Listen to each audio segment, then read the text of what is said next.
Igreja Açores, o programa com a atualidade da Diocese para ouvir aos domingos, ao meio-dia, na sua Antena 1 Açores.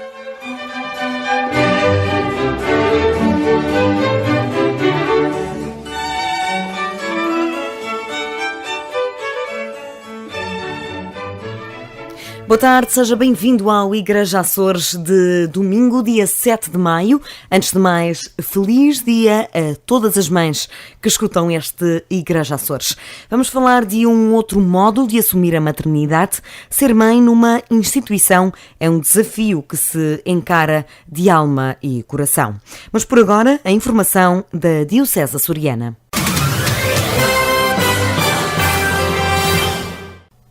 Está concretizada a nova organização da Diocese de Angra. Dom João Lavrador já assinou o decreto com as novas vigararias e os respectivos nomes que vão tutelá-las nos próximos 5 anos. Consequentemente, foi também retomado o Conselho Episcopal, adianta o Bispo de Angra e Ilhas dos Açores. O Bispo não governa a Diocese sozinha, tem vários conselhos que vão ajudando, mas há um que eu penso que faltava, que é aquele que eu diria quase diariamente, não é diariamente, mas no fundo acaba por ser aquele que de forma permanente está com o Bispo na dinamização da própria Diocese, e por isso é que a relação com o território é fundamental para que haja um conhecimento real daquilo que se está a passar no território e, ao mesmo tempo, depois ajudar o próprio Bispo nas decisões que tenha a tomar em relação à vida da pastoral diocesana. É um conselho que está muito próximo do Bispo no sentido das decisões que ele terá que tomar em relação à Diocese.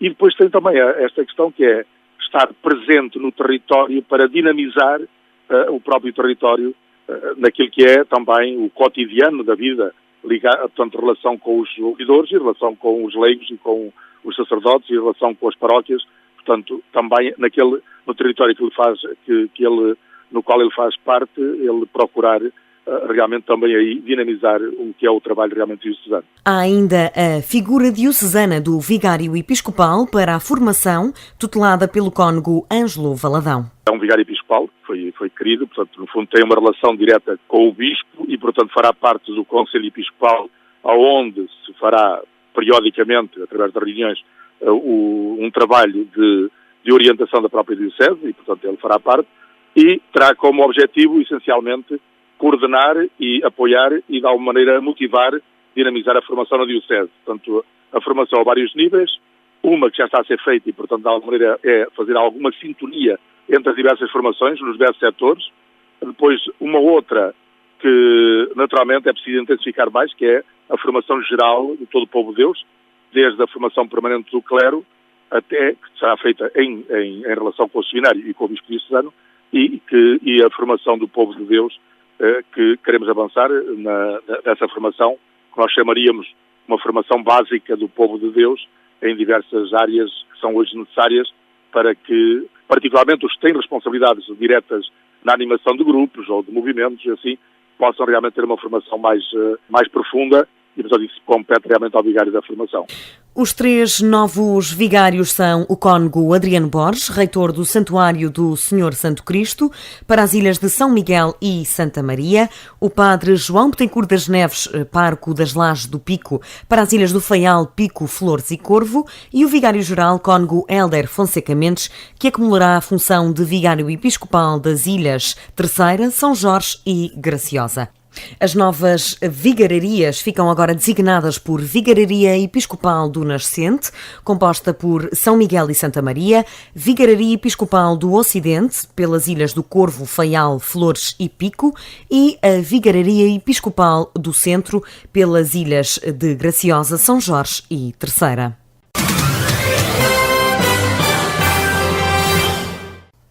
A Confraria do Santíssimo Sacramento da Ribeira Grande organiza amanhã, segunda-feira, uma conferência intitulada A Força Evangelizadora da Piedade Popular.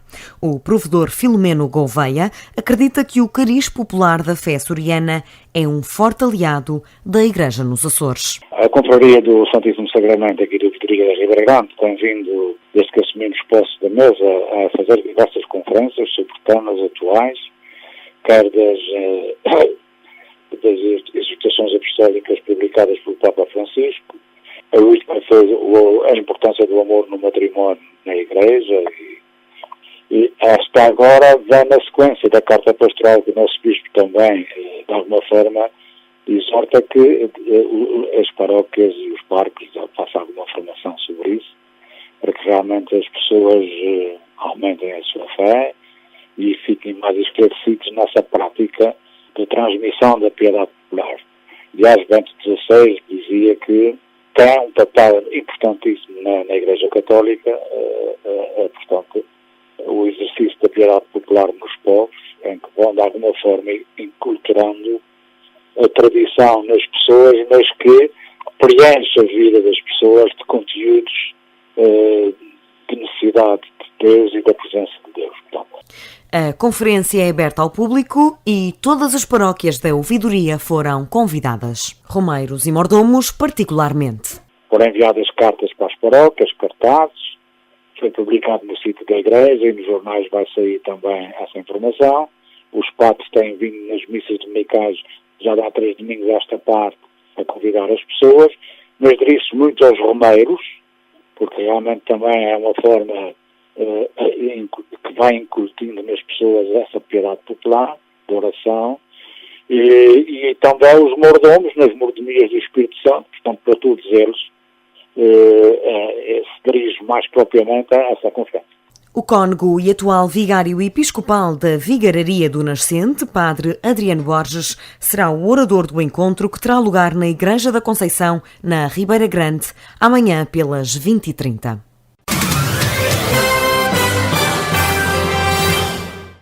Aconteceu ontem à noite em Ponta Delgada o concerto comemorativo dos 50 anos do Coro de São José.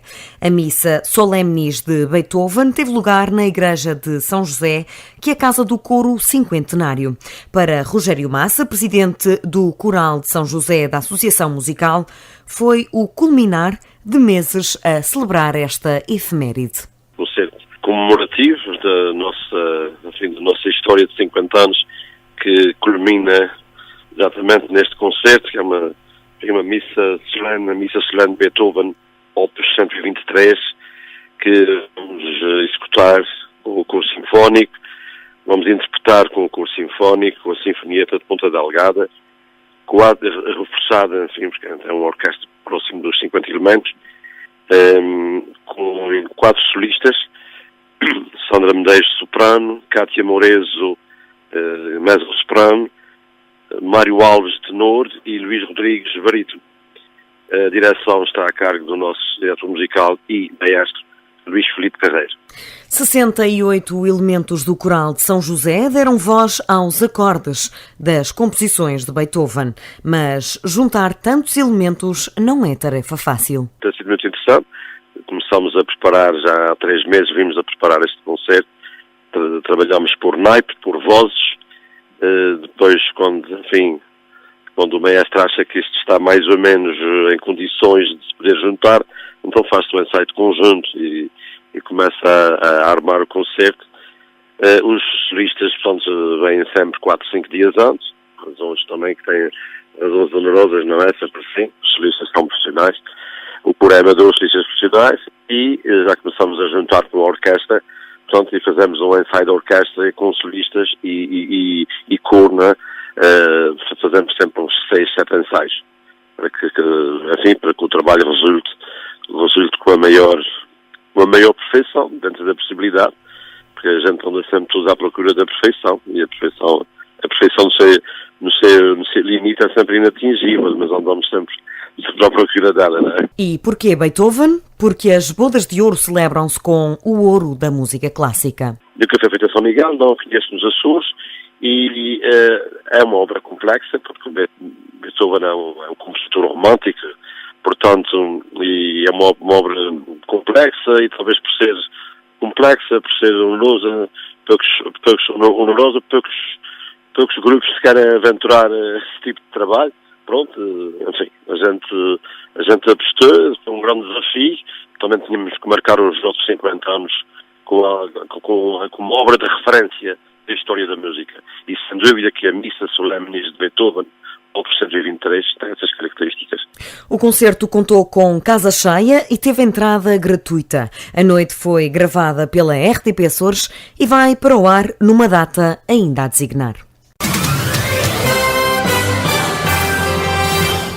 Estamos agora no nosso espaço de entrevista deste Igreja Açores. É nossa convidada a irmã Maria Amália Cardoso, das Irmãs Franciscanas Hospitaleiras da Imaculada Conceição. Dedicou toda a sua vida à educação e às crianças institucionalizadas. Neste Dia da Mãe falaremos de uma maternidade menos falada, a maternidade religiosa. Antes de mais, boa tarde. O que é a maternidade religiosa? Boa tarde. Em princípio eu digo, toda a mulher, se é mulher completa, realizada, é uma mãe. Quer gere filhos físicos, quer gere filhos para a vida, mesmo não os tendo tido no seu interior, no seu útero. Tem no seu coração. Mas no seu coração. E a maternidade religiosa é uma opção livre. Deus chama-nos, não quer dizer que seja com voz auditiva, serve-se imensos meios para nos chamar. E quando nos chama, Ele chama-nos para ser mães dos seus filhos, que são todos os homens. E se Ele chama, dá capacidade para. E nós, com a nossa estrutura feminina, com a nossa vontade e compromisso de seguir os passos de Jesus, que na terra foi homem, mas como Deus é pai e mãe, já o Antigo Testamento o dizia. E nós, a minha congregação, tem vários sectores, de saúde, idosos, jovens, mas sempre foi, desde os nossos fundadores, a preocupação da maternidade. Temos 2 fundadores, Padre Raimundo e Madre Beata Maria Clara. E quer um, quer outro, alertavam-nos muito.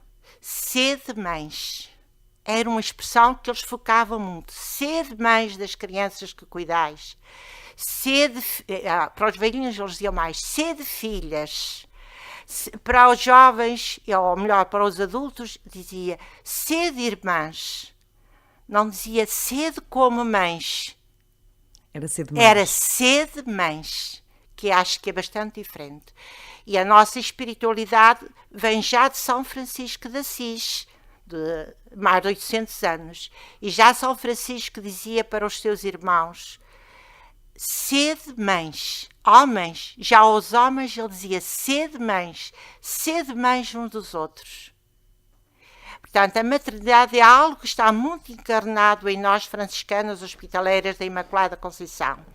E essa maternidade, como perguntou nos lares, revela-se mais profundamente, onde entram crianças órfãos, que já não é a maioria hoje, mas órfãos de afeto, de cuidados físicos, de formação, de alimentação, entram completamente órfãos.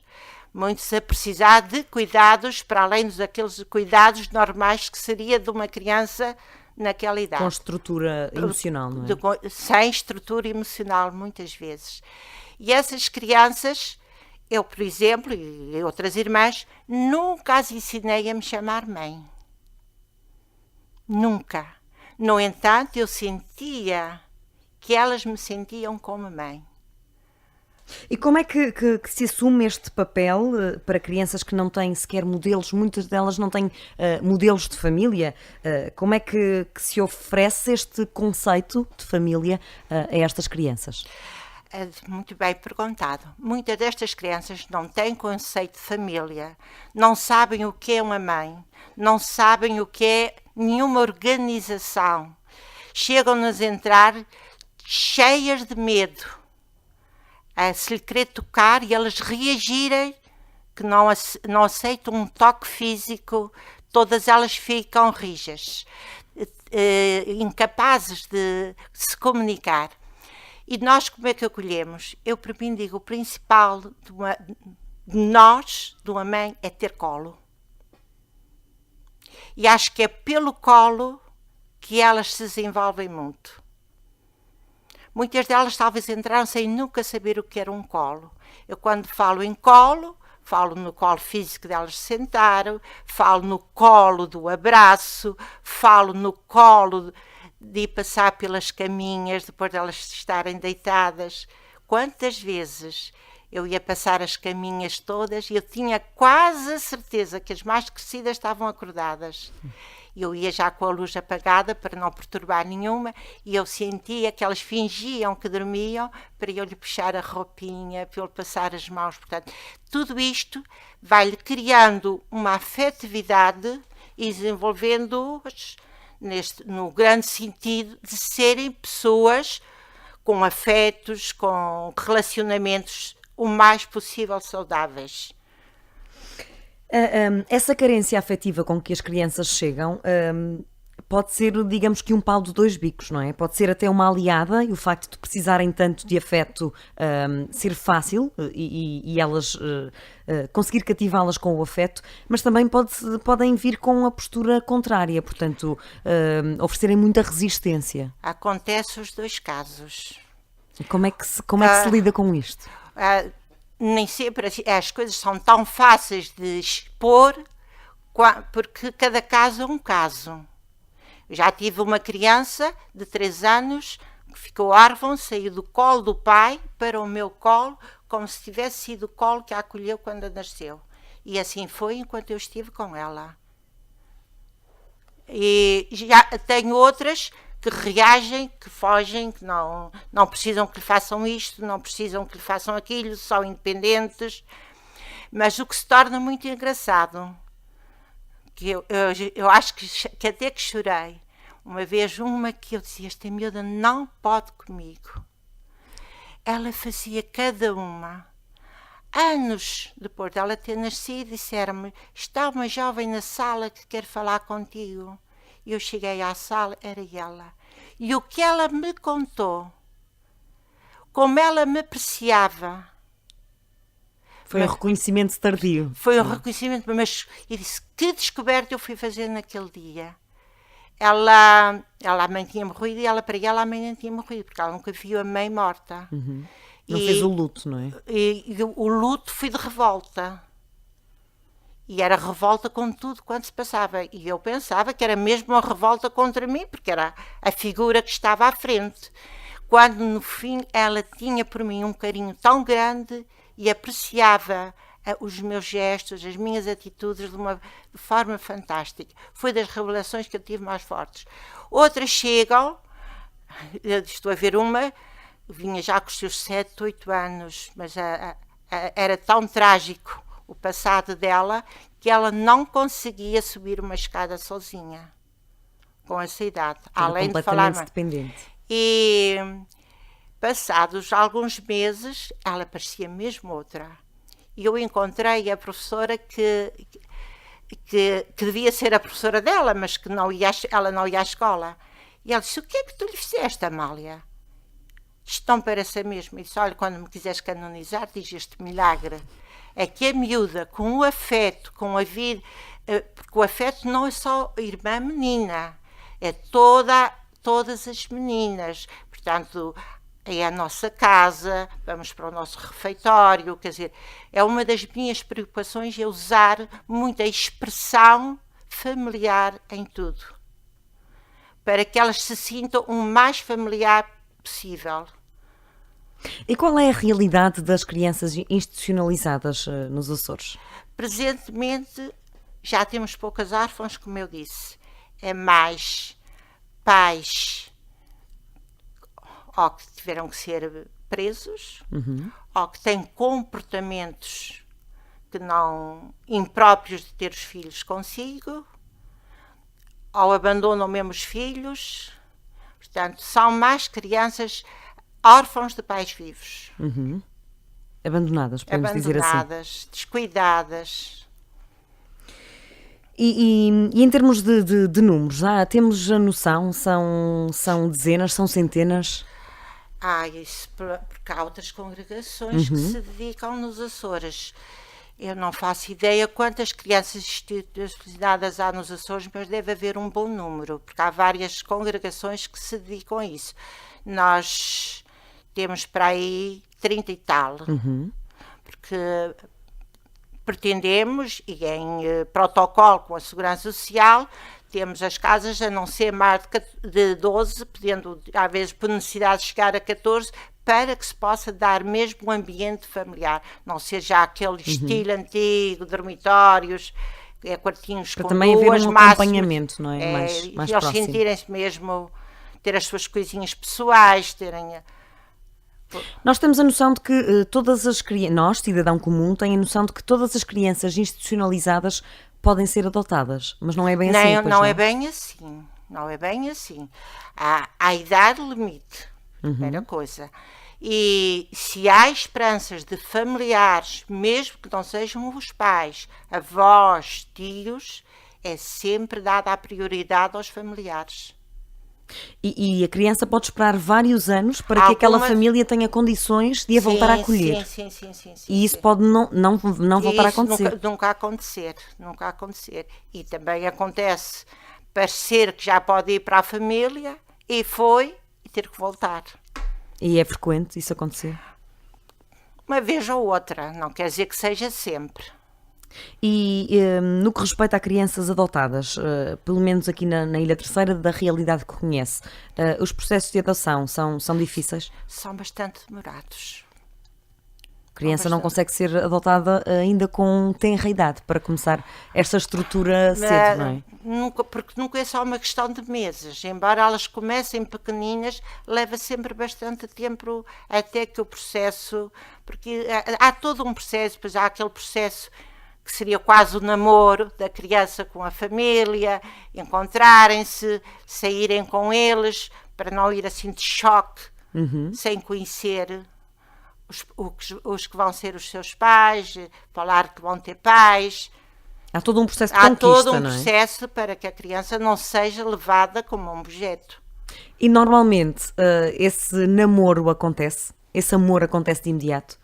Ou já houve situações em que... Há um caso que eu achei imensa graça. Era um casal que não tinha filhos e estava tentando adotar uma das nossas crianças, que ainda estava na altura no Faial, agora já não estamos, e foi lá num domingo à tarde para ver a menina que ia ser a sua menina, possivelmente dar um passeio. E uma irmãzinha dessa criança, assim que os viu, correu para eles com uma empatia tal que eles disseram: é esta que nos escolheu.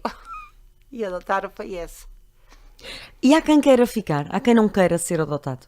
Há crianças que não querem ser, mais jovens, não é? Deduzo que mais adultos. Já mais jovens. Há crianças que não querem ser adotadas. E quais são os motivos? Porque já se afeiçoaram muito às irmãs. Eu não digo, elas sofrem de separar das irmãs, mas eu não digo que seja isso, porque elas sabem que há um limite de sair dali, que tem que se ingrar na vida, mas às vezes era uma das minhas preocupações. Há bocadinho falávamos no Dia da Mãe, no Dia da Manhã, que amanhã é festejado, era sempre referência à sua mãe física, de quem tinham nascido. Viva, morta, visitando-a, não a visitando, essa era a mãe de quem tinham nascido. E depois de adotadas, deixam de ver-vos como mães? Já sentiram isto? Algumas, isso depende também um pedaço dos pais que adotam. Porque há pais que adotam e querem fazer com eles um quarto do passado, o que eu não concordo.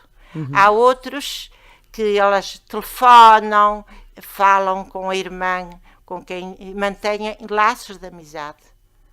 Porque elas não são educadas a chamar mãe às irmãs. É doloroso ver partir um filho religioso. É doloroso. É. E tive uma que foi para a América que nunca mais soube dela e ela nunca me sai do pensamento. Há idades difíceis de educar na religiosidade? Quais são as idades mais complicadas de educar no caminho católico?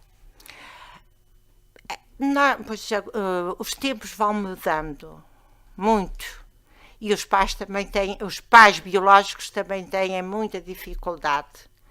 Mas talvez nos pais biológicos ainda haja mais dificuldade, porque ali é um ambiente que se reza em comum, que se vai em comum à Eucaristia, à missa, quer dizer, em que faz parte, porque eles, assim como eles se organizam para ir para os escoteiros, para ir para qualquer outro desporto,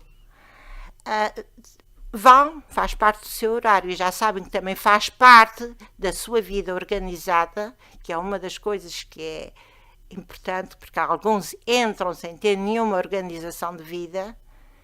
Portanto, ensiná-los desde a roupinha, desde os livros, é preciso educá-los a lavar os dentinhos. As coisas mais básicas são necessárias lhe ensinar.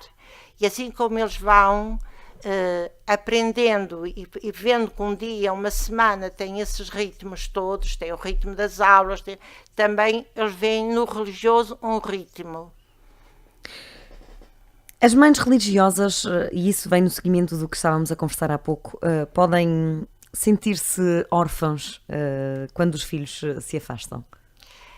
Eu digo ao contrário, sentimos que perdemos um filho, mas nós temos já esta preparação, que não é fácil ser mãe e saber que aqueles que não são nossos, que aliás qualquer pai sabe que o filho não é seu.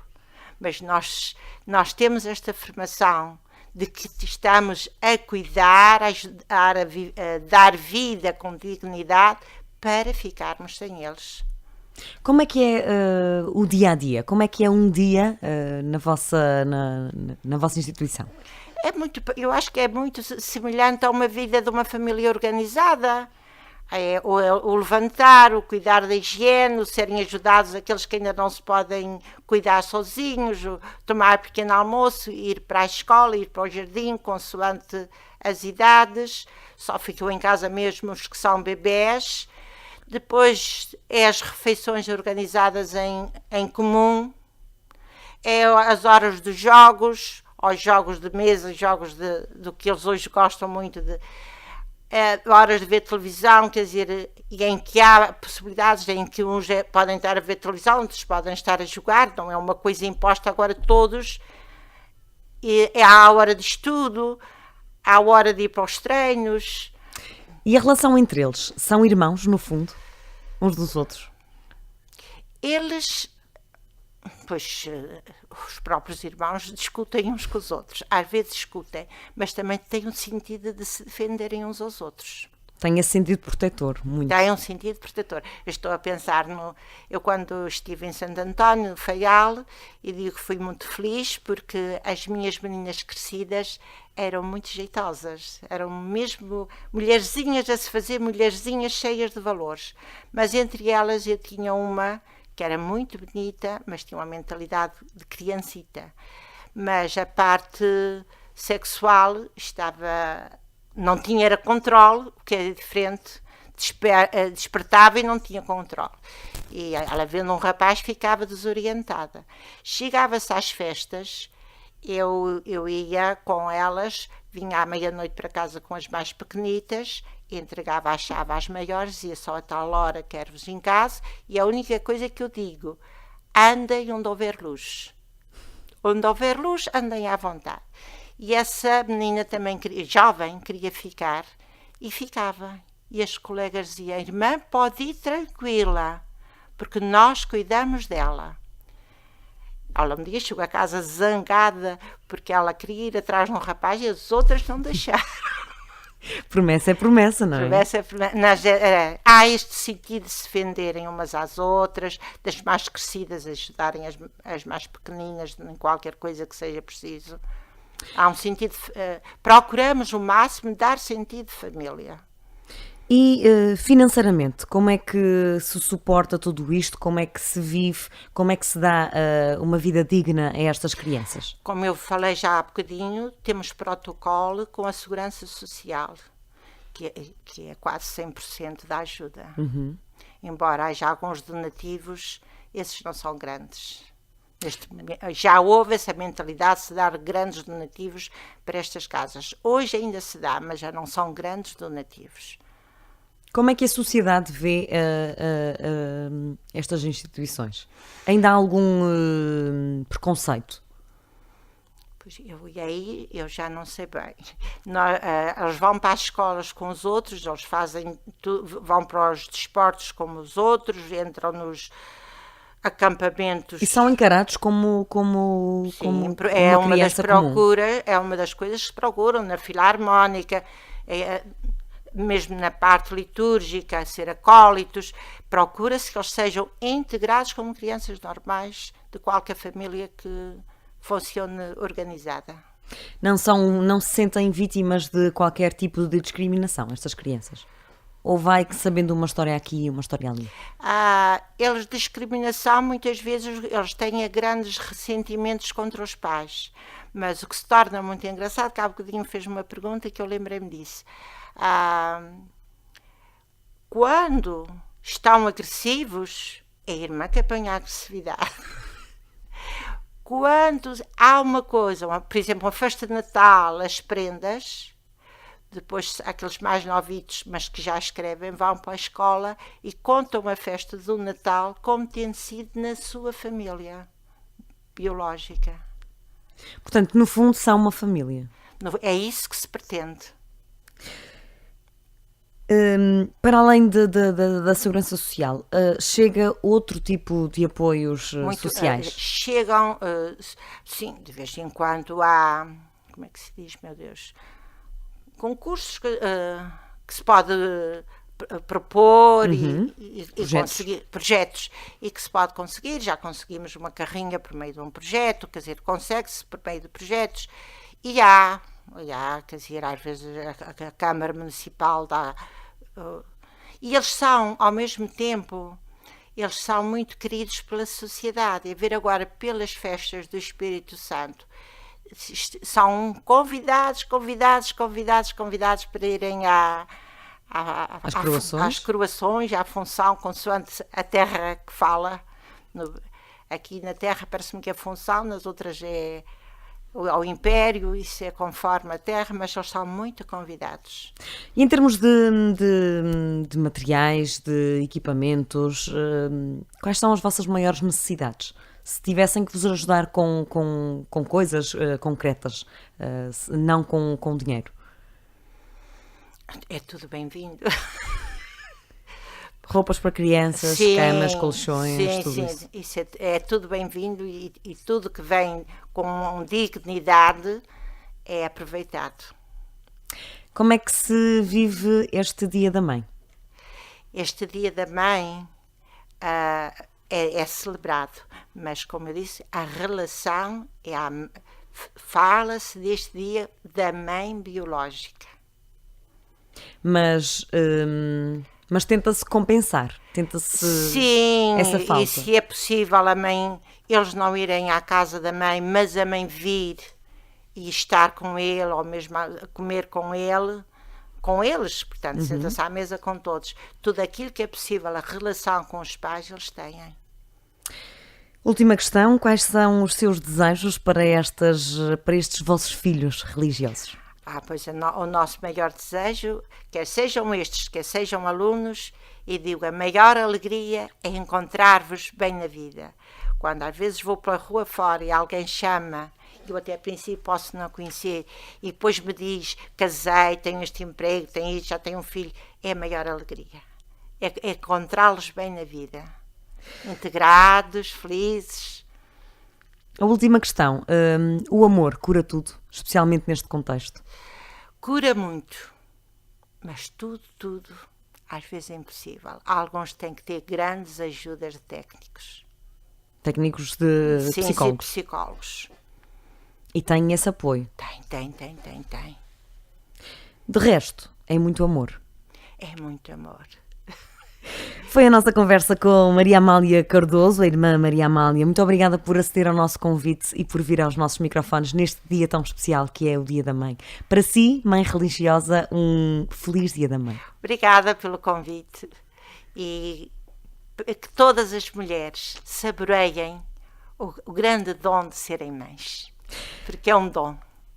Foi este o nosso programa especial de Dia da Mãe. Um feliz dia a todas e à minha muito em particular. Um grande beijinho, feliz Dia da Mãe e nós regressamos na próxima semana para mais um Igreja Açores.